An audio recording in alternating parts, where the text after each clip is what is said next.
Banas lease association દ્વારા 500 મણ અનાજ સુઈગામ પૂરગ્રસ્તો માટે મોકલી આપવામાં આવ્યું। મળતી માહિતી પ્રમાણે કાંકરેજ તાલુકાની જીવાદોરી ગણાતી બનાસ નદીમાં રેતીની લીઝ ધારકોનું બનાસ એસોસિએશનની ઉમદા કામગીરી સામે આવી છે। ત્યારે હવે ઉત્તર ગુજરાતના બનાસકાંઠા જિલ્લાના સુઈગામ તાલુકાના ગ્રામ્ય વિસ્તારોમાં વરસાદે કાળો કેર વર્તાવ્યો છે અને જનજીવન અસ્તવ્યસ્ત થઈ ગયું છે અને લોકોના ઘરોમાં વરસાદી પાણી ભરાઈ ગયા છે અને હવે ખેતી પાકોમાં વિનાશ વેરી નાખ્યો છે।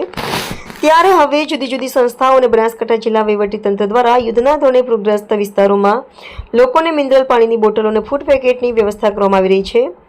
ત્યારે હવે કાંકરેજ તાલુકાના બનાસ લીઝ એસોસિએશનના રાજુભા સોલંકી, કંબોઈ, વિરમસિંહ વાઘેલાવડા, કમલેશભાઈ જોશી, ભૂપતસિંહ ગોબરસિંહ અને પરેશભાઈ પ્રજાપતિ દ્વારા સુઈગામ પૂરગ્રસ્ત વિસ્તારોમાં 500 મણ અનાજ ભરી ટ્રક લઈને એમની ટીમ સાથે મળીને લોકોને વિતરણ કરવામાં પહોંચી ગયા છે। ત્યારે બનાસ લીઝ એસોસિએશનની ટીમને આવા સુંદર કામ બદલ અભિનંદન પાઠવવા જરૂરી છે અને તેઓ એક સાચા માનવ ધર્મ નિભાવી એક માનવતાનું જીવતું જાગતું ઉદાહરણ પૂરું પાડી ઉમદા કાર્ય કર્યું છે।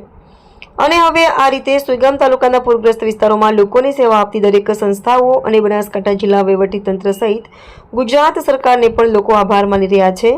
ત્યારે હવે કુદરતી આફત સામે લડવાની જરૂર છે, એટલે હરેક ગુજરાતની ફરજ છે કે ચાલો આપણે સૌ ભેગા મળીને પૂરગ્રસ્ત લોકોને ફૂલ નહીં તો ફૂલની પાંખડી આપી સેવા આપીએ।